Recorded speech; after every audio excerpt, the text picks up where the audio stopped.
Fidèles téléspectateurs, bonjour, bienvenue sur le plateau de Mag Emploi, votre émission dédiée exclusivement à l'emploi au Mali. Cette semaine, nous aborderons un autre sujet sur l'emploi toujours. Jeune diplômé, comment organiser efficacement sa recherche d'emploi. À cet effet, nous recevons sur le plateau de Mag Emploi M. Nyangado Sekou Sala, qui est juriste spécialisé en gestion des ressources humaines, et Mademoiselle Sonéné, titulaire d'un master en diplomatie et relations internationales. Bonjour, messieurs, dames. Bonjour, bienvenue madame. Sur le plateau de Mag Emploi. Bonjour, madame. J'espère que vous allez bien. Alhamdulillah, nous allons très bien. Super. Ok, sans plus tarder, nous allons entamer directement avec la discussion avec l'invité, monsieur Nyangado. Voilà. Bonjour, monsieur Nyangado. Bonjour, madame. Bienvenue encore sur le plateau de Mag Emploi. Merci de m'avoir invité. Super. Ok, monsieur Nyangado, est-ce qu'on peut savoir un peu plus qui est monsieur Nyangado? Bon, monsieur Nyangado, comme je vous l'ai dit avant qu'on monte ici, est un juriste spécialisé en management des ressources humaines et j'ai bâti mon expérience dans beaucoup d'organisations de la place. J'ai commencé mon parcours à SOS Village d'enfants de 2012 à 2017, SOS Village d'enfants Mali. Ensuite, j'ai créé un cabinet de conseil en ressources humaines du nom de Aligier RH, les premiers du monde francophone. D'accord. Et j'ai travaillé également pendant 3 ans comme chargé de formation et de communication interne au comité international de la Croix-Rouge. Et récemment, depuis bientôt une année, je suis à la coopération luxembourgeoise pour le développement comme responsable des ressources humaines. En marge de ces activités, je suis consultant en ressources humaines. D'accord. Ok, on voit que c'est un parcours riche. On espère qu'un jour on arrivera à votre parcours. Ok, donc monsieur Nyangado, aujourd'hui avec vous, on va parler de la recherche d'emploi, surtout pour les jeunes diplômés, ceux qui viennent de sortir des écoles qui ne savent pas comment il faut faire sa recherche d'emploi. Est-ce que déjà vous pouvez commencer à définir ce que c'est que la recherche d'emploi? Bon, la recherche d'emploi, c'est un périple qu'empruntent les chercheurs d'emploi en vue de réussir leurs rêves, en vue de réussir leurs projets professionnels. C'est un cheminement qu'un chercheur d'emploi emprunte pour arriver à son rêve. Et ce qu'il faut ajouter, c'est que la recherche d'emploi est un emploi à plein temps. Et c'est ça que la plupart ignorent, malheureusement. D'accord. Donc, quelles sont les principales étapes de la recherche d'emploi? Les principales étapes de la recherche d'emploi commencent déjà par la préparation psychologique. D'accord. Parce qu'il n'y a pas de vent favorable pour celui qui ne sait pas là où il va. Et la plupart des erreurs, la plupart des échecs de recrutement pouvaient être évités si les chercheurs d'emploi savaient quoi chercher avant de commencer à chercher. Et c'est malheureux de constater que la plupart des jeunes ne savent pas après le diplôme qu'est-ce qu'il faut choisir comme carrière. Ils n'ont pas de projet de carrière, ils n'ont pas de projet professionnel. Et ça, c'est déplorable. Donc, la première préparation, c'est la préparation psychologique. Et si cette préparation psychologique elle est acquise, il faut aller à la quête de l'information. C'est-à-dire, il ne faut pas s'asseoir et attendre des opportunités, mais il faut être à la quête de ces opportunités, être agressif et préparer les outils de recherche d'emploi que nous allons aborder. D'accord, ok. Mais est-ce que la recherche d'emploi, par exemple, pour une personne qui est déjà expérimentée, qui est déjà dans le milieu professionnel, et pour un jeune qui vient de finir ses études, est-ce que la recherche se fait de la même manière?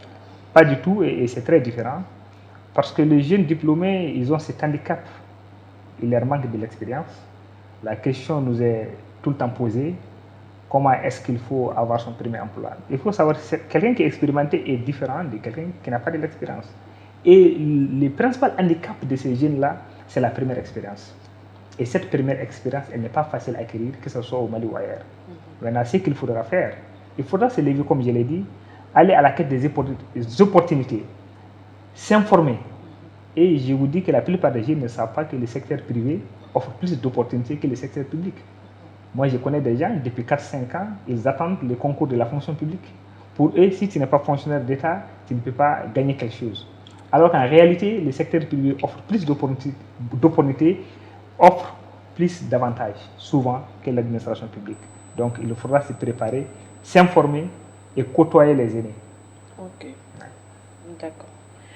Souvent aussi, M. Nyangado, la recherche d'emploi peut prendre énormément de temps. Souvent même, il y a certaines personnes qui, à force de chercher, ils se découragent et ils abandonnent carrément. Tout à fait. Voilà, donc comment est-ce qu'on peut expliquer cela? Comment est-ce que, par exemple, une personne peut prendre jusqu'à 10 ans de recherche, 5 ans de recherche d'emploi sans trouver, en fait? Comment est-ce que ça peut s'expliquer ça? Ben, quand la recherche d'emploi dure, ça veut dire que la personne ne s'est pas remise en cause. Et si, c'est comme à l'école, si un examen ne marche pas, certains sont tentés à changer de filière, à changer de lycée ou d'université, à changer d'environnement. Donc, le premier problème, c'est qu'au Mali et en Afrique, il n'y a pas adéquation formation-emploi. Et puis, la plupart des jeunes ne se rendent pas compte de cela. Pour eux, le diplôme suffit. Alors que le diplôme n'est plus un repère fiable. Le diplôme aujourd'hui a perdu sa valeur refuge d'antan. Et je l'ai tout le temps dit à mes étudiants et aux personnes que je couche, le diplôme n'est qu'une présomption de compétence et non la compétence elle-même. Il ne faut pas seulement se limiter à son diplôme. Le diplôme est nécessaire, mais le diplôme à lui seul ne suffit pas. Il faut ses plus. Ces plus, c'est l'expérience professionnelle qui peut commencer par des stages. J'ai rencontré des jeunes qui viennent me voir dans les cabinets pour me dire qu'effectivement, moi je suis en début, je n'ai pas d'expérience. Ne me recrutez pas, ne me donnez pas de salaire, mais donnez-moi l'opportunité d'apprendre. On a vu des jeunes comme ça dans les écoles, dans les cabinets, dans les entreprises, qui viennent, qui s'imposent. Et on est obligé de les caser quelque part.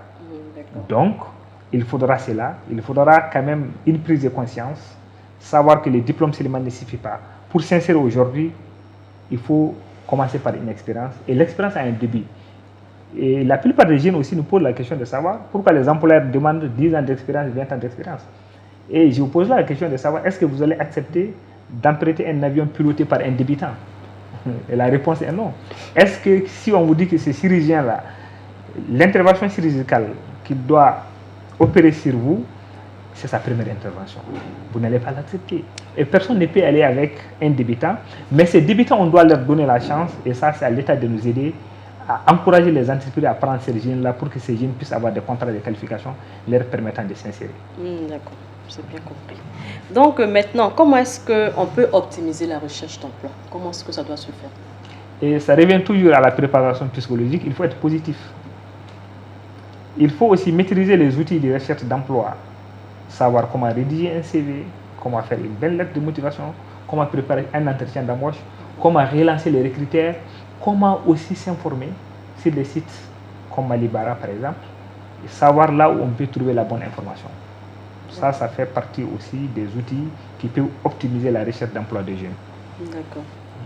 Ok, mais maintenant ces outils-là, la plupart du temps, je pense beaucoup de jeunes, surtout qui les finissant, comme on parle plus des jeunes qui viennent de finir les écoles et tout, on constate qu'il y a beaucoup qui ne savent pas, par exemple, faire leur CV, qui ne savent même pas comment est-ce qu'il faut commencer. Déjà, le premier CV, même comment il faut le faire. Donc, à ces jeunes diplômés-là, comment est-ce qu'ils peuvent maîtriser ces outils-là? Et comme je l'ai dit tout de suite, ils doivent aller à l'information. Parce que ce qui est inadmissible, c'est que les parents sont capables de financer des formations à hauteur de millions, mais en ce qui concerne la recherche d'emploi, ils n'aident pas les jeunes. Ça, la société est en partie responsable. Il faudra que les autorités publiques, les parents, les anciens, les coachs, que tout le monde mobilise pour dire aux jeunes, voilà où trouver l'information, voilà où trouver la bonne information. Maintenant, les jeunes aussi doivent accepter d'apprendre auprès des aînés. Vous savez que M. Nyangalo, il est dans les quartiers, c'est un aîné. Vous ne savez même pas ce qu'il fait. Vous pouvez l'approcher pour demander, est-ce que vous pouvez m'aider à faire mon CV? Est-ce que Sandrine, vous pouvez relire mon CV? Il y a tellement de profs de français aussi dans notre quartier, dans la ville qui peuvent vous relire pour enlever des fautes de grammaire ou d'orthographe. Donc, il faudra aller vers les autres, s'ouvrir et chercher à avoir la bonne information. D'accord.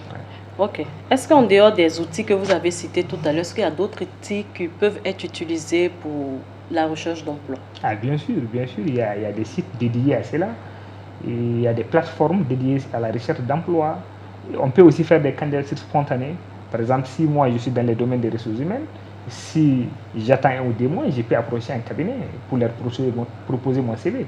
Il y a ce qu'on appelle des candidatures spontanées qu'on peut aussi déposer. Et souvent, ça peut marcher. D'accord. Ouais. Quelles sont les erreurs à éviter dans la recherche d'emploi, surtout pour les débutants? Ouais. Parce qu'ils ne savent pas comment ça marche, le milieu professionnel. Quelles sont les erreurs qu'ils ne doivent surtout pas commettre dans la recherche d'emploi? Mais la première erreur à ne pas commettre, c'est de croire que le diplôme suffit. Ça, je l'ai dit tout de suite. Et pour preuve, la plupart d'entre nous ont le baccalauréat. Si demain matin, on nous prenait à l'entrée du pont FAD, à la montée du pont FAD, pour nous ramener dans la classe, on va échouer. Parce que le diplôme n'est valable que le jour de sa délivrance. Donc, la plupart des jeunes commettent l'erreur de croire que le diplôme à lui seul suffit. Le diplôme ne suffit pas malheureusement. Il est intéressant, il est nécessaire, mais il n'est pas, n'est-ce pas, il n'est pas incontournable. Aujourd'hui, pour s'imposer, il faut de l'expérience professionnelle. Il faut aller à la quête de l'expérience. Les étudiants sont prêts, et leurs parents, à dépenser beaucoup de sommes dans l'enseignement, mais certains ne sont pas prêts à accepter 6 mois de stage non rémunérés. On a vu des cas comme ça. Quand vous leur proposez un stage, si ce n'est pas payant, ils ne sont pas là-dedans. En croyant que le diplôme est un passeport pour l'emploi, il faut rompre ça d'abord, se préparer, être positif. Mais pour avoir les bacs, c'est 12 ans. Pour avoir la licence, c'est 3 ans. Pour avoir le master, c'est 5 ans. Donc la recherche d'emploi, ça peut ne pas être automatique, mais ça viendra. Ça viendra avec le courage et la persévérance. Les premiers ennemis des recherches d'emploi, c'est le découragement. D'accord. Ok. C'est bien compris. Donc, merci pour ces différentes réponses. Passons directement au débat du jour.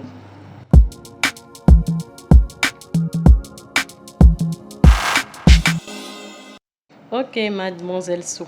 C'est mademoiselle ou c'est madame? Non, c'est mademoiselle. Ok. Ok, d'accord. Donc, mademoiselle Sou, est-ce que vous pouvez vous présenter? On veut savoir un peu plus qui est mademoiselle Sou. Alors, moi, je suis Néné Satouroso. J'ai un diplôme en communication et journalisme et en relations internationales. Là, je suis en recherche active d'un boulot depuis quelques mois. Voilà. Ok, mais ça c'est quelques mois que vous êtes à la recherche d'emploi. Oui. Est-ce que vous avez déjà occupé certains postes ailleurs? Est-ce que vous avez déjà eu certaines expériences? Oui, de par mes stages et quelques postes vraiment de travail qui n'ont rien à voir avec un stage. Les deux. Mais comment est-ce qu'aujourd'hui vous organisez votre recherche d'emploi? Alors pour ma part, vu que moi je suis plutôt intéressée par les ONG, je fais une liste d'ONG qui sont au Mali, qui sont à Bamako. Je vais me renseigner sur le site, je vois s'il y a des offres d'emploi, je postule ou au pire des cas, je fais une candidature spontanée. Voilà. Mais généralement, je vais sur les sites comme Malibara ou Malipage. Ok, mais selon vous, qu'est-ce qui fait que actuellement, jusqu'à présent, vous êtes à la recherche d'emploi? Selon vous? Alors, je ne dirais pas que c'est de ma faute. Ok. Voilà, je dirais plus que c'est les structures, étant donné que je suis tout le temps présélectionnée pour les tests. Mais au final, on ne me sélectionne pas et on ne me dit pas pourquoi je n'ai jamais de retour. D'accord. Voilà. Ok.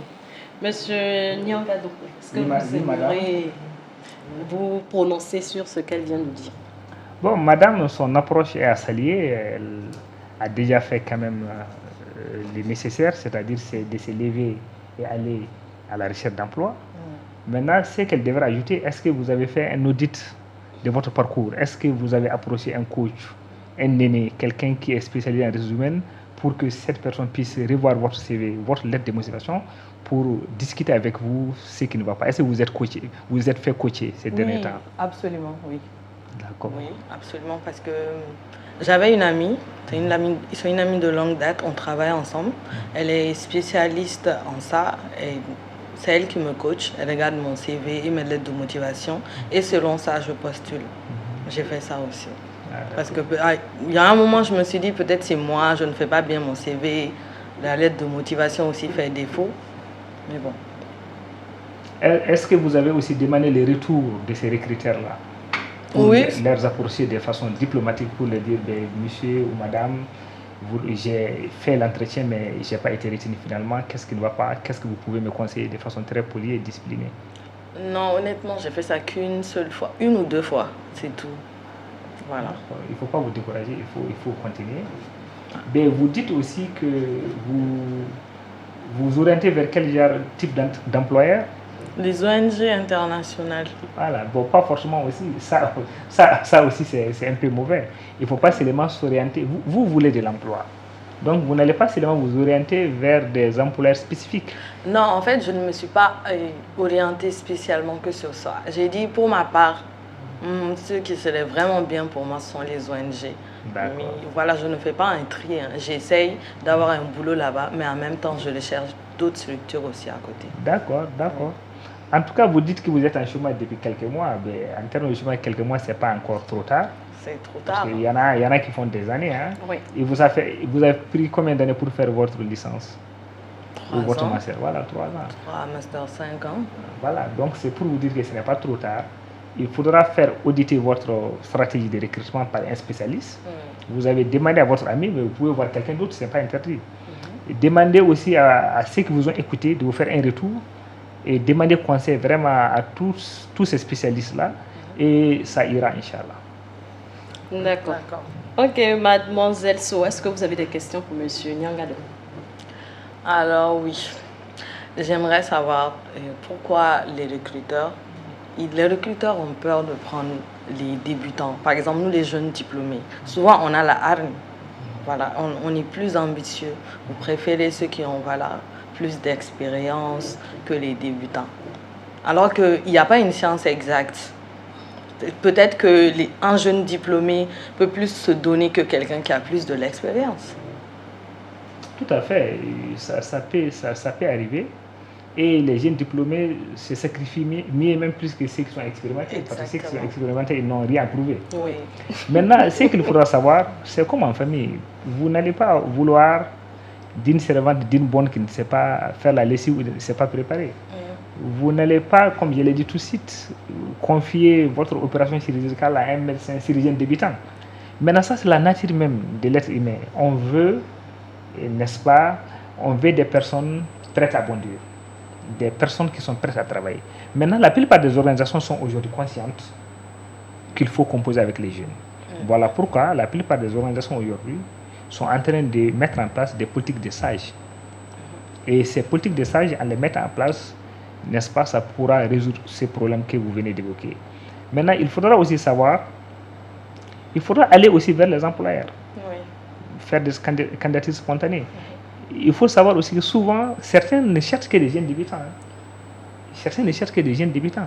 Parce que ceux qui sont plus expérimentés sont plus mûrs, sont plus quand même gourmands en termes de salaire. Exactement. Ça. Voilà, donc c'est pour vous dire aussi qu'il y a une niche d'emploi pour les jeunes. Mais il faudra que ces jeunes aussi acceptent certaines conditions. Voilà. Oui, voilà. Mais quand vous dites par exemple que personne ne voudrait être... vous avez dit un peu plus tôt que personne ne voudrait être à la place de la première personne à être opérée sur la table d'un... Mais ce n'est pas le même cadre. C'est pas la même chose. Je me dis que voilà, la recherche d'emploi et ça, c'est pas la même chose. C'est assez différent. C'est pas aussi risqué que ça, c'est ce que tu veux dire en fait. Oui, voilà, parce que mais voilà, au final, nous on recherche c'est nous qui sommes à la recherche. On ne va pas prendre le risque de tout capoter et de perdre ce travail-là, alors qu'on a passé vraiment des années, peut-être des années, des mois à rechercher un travail. Voilà. Non, ce n'est pas une question de risque, hein. C'est une question de gain de temps. Même l'autre jour, j'ai discuté avec un collègue qui me disait que lui, il a tout le temps quand même aidé les jeunes. Et tout le monde n'a pas, n'est-ce pas, cette volonté. Quand vous confiez un travail à un stagiaire, très généralement, ça va vous prendre un peu de temps pour reprendre. Ce n'est pas comme quelqu'un qui est beaucoup expérimenté. Mais il y en a qui acceptent ça. Mais il faudra que les stagiaires acceptent aussi de travailler plus et gagner moins au début. Et je vous avoue aussi qu'il y a certains qui n'acceptent pas ça. Il faudra que les stagiaires acceptent aussi de travailler plus et gagner moins en attendant que la situation ne change. Et maintenant, si la situation change, c'est ces stagiaires-là qui vont s'imposer. Et nous, on a vu des candidats qui nous imposent leur point de vue, qui nous imposent leur salaire. Et on essaie même de revoir la grille pour les prendre parce qu'ils sont expérimentés. Donc, ça veut dire que la quête d'expérience est un périple qui est très complexe. Il faudra que, je suis d'accord avec vous, qu'employeurs et salariés puissent chacun, n'est-ce pas, mettre un peu d'eau dans son thé pour qu'on puisse vraiment avoir une vie professionnelle harmonieuse. Oui. Ouais. Okay. Une autre question? Oui. Donc voilà, je sais que c'est assez difficile, mais par exemple pour des candidats qui ont été retenus pour les premières, deuxième phases et au final ne sont pas retenus. Pourquoi les structures n'envoient pas d'email ou n'appellent pas directement pour leur faire savoir qu'ils n'ont pas été retenus. Même à la limite, envoie un petit message et ajouter pourquoi la personne n'a pas été retenue. Je sais que ce n'est pas facile, mais c'est quand même une petite minorité. Quand on arrive à la première, deuxième phase, c'est qu'on est à la limite 4-5 personnes. Donc ça, voilà, c'est à la limite du possible. Bon, pour un employeur qui ne revient pas à certains candidats quand même qui ont eu à s'approcher, n'est-ce pas, du processus final, c'est pas très catholique, Voilà. j'aimerais le dire. Mais il faut savoir aujourd'hui que certains employeurs, la plupart des employeurs ont des logiciels, des modules RH qui leur permettent de revenir aux candidats. Mais maintenant, ne pas le faire, ce n'est pas responsable.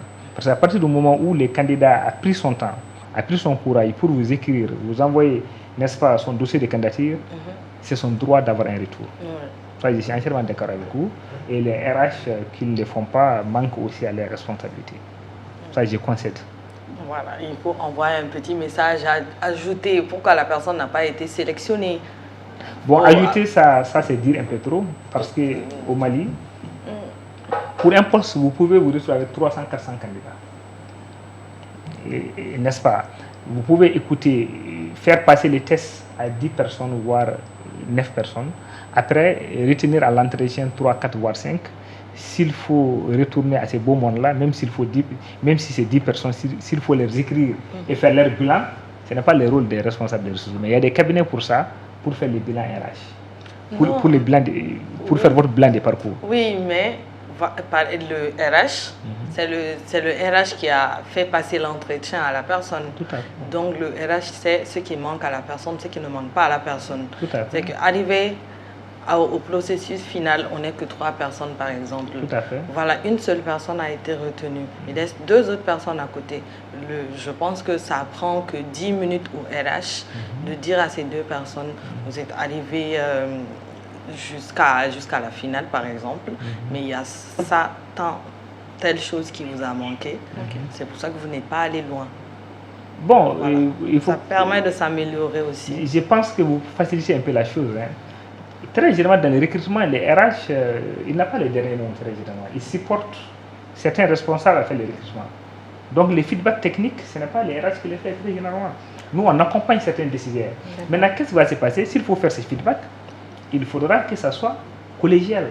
Tous ceux qui ont participé au processus, il faudra avoir les retours. Souvent, ça pose problème. Mais maintenant, par contre, ce que je peux vous conseiller, c'est quand vous arrivez à la phase finale, à la phase d'entretien et que vous n'avez pas été recruté, vous pouvez de façon très gentille envoyer un message aux recruteurs. Là, ils pourront quand même prendre le temps de vous revenir. Et ça arrive très souvent. Mais il faudra faire les premiers pas parce que c'est vous qui êtes dans les besoins et non les responsables RH. Oui, c'est ça. C'est ça. Ok, d'accord. Donc, merci, Merci pour bien. les réponses. Merci aussi à Néné pour les questions. Pardon. Donc, passons aux astuces.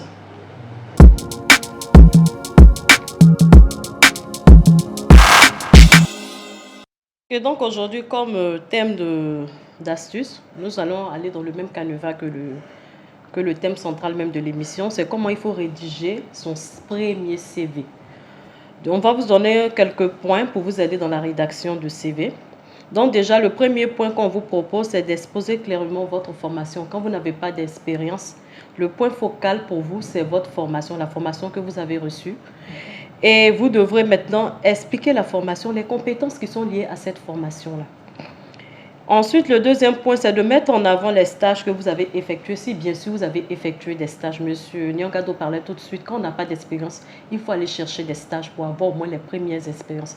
C'est très important. Quand vous débutez votre parcours professionnel surtout, il faut aller d'abord vers les stages. Ne misez pas tout de suite sur l'emploi effectif parce que c'est pas du tout évident même quand vous prenne. Donc, il faut miser plutôt sur les stages. Donc, si vous avez fait ces stages-là maintenant, il faut mettre ces stages-là en avant pour vous donner un peu plus d'opportunités pour avoir un emploi effectif.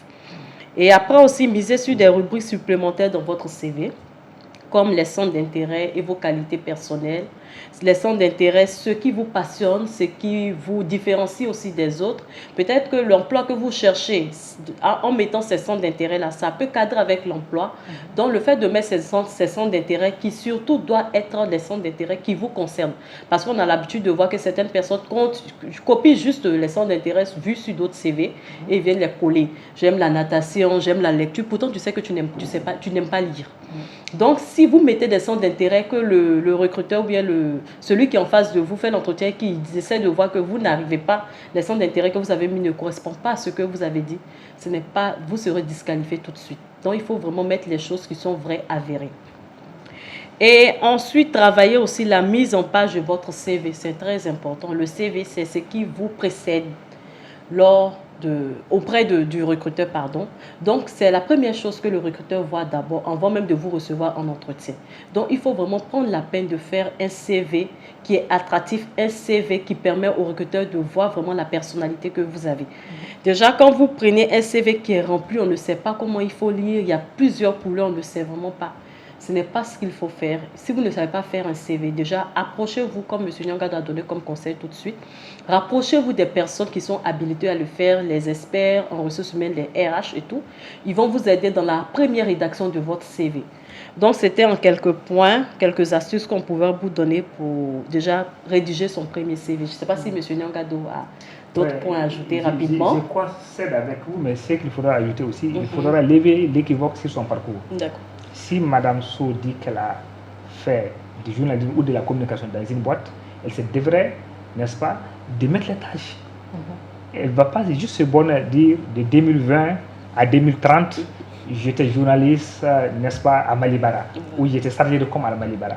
Il faudra dire, pendant ce parcours-là, quelles ont été vos principales tâches, quelles ont été les responsabilités, les mettre en 10, 15, voire 20 lignes. Et ça permettra aux recruteurs de savoir que ce que je cherche se retrouve dans ces CV-là. Voilà, ça, il faudra ajouter à ça. Il faudra aussi, comme vous l'avez dit, soigner les CV, éviter les fautes d'orthographe, bien paginer et mettre une photo très correcte et se faire relire. D'accord.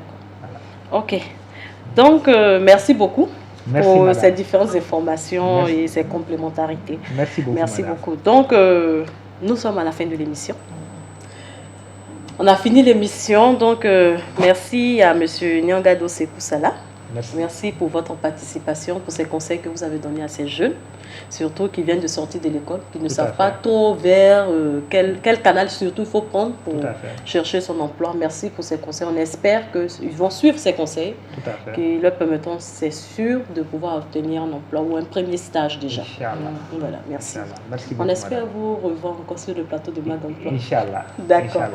Ok, donc merci également à Mademoiselle So pour sa participation aussi, d'avoir partagé avec nous votre expérience, déjà vos difficultés en tant que chercheur d'emploi et aussi les conseils aussi que vous avez donnés aussi, les recommandations, les questions aussi que vous avez posées qui aideront sûrement aussi les autres candidats qui sont dans la même situation que vous. Merci également à vous. Merci à vous. Merci madame. D'accord. Donc, merci aussi à nos invités, nos fidèles téléspectateurs qui nous suivent chaque mercredi à 20h. Merci aussi à notre équipe technique qui nous soutient chaque jour. Nous espérons vous revoir très prochainement sur la chaîne de Joliba TV le mercredi prochain. D'ici là, portez-vous bien.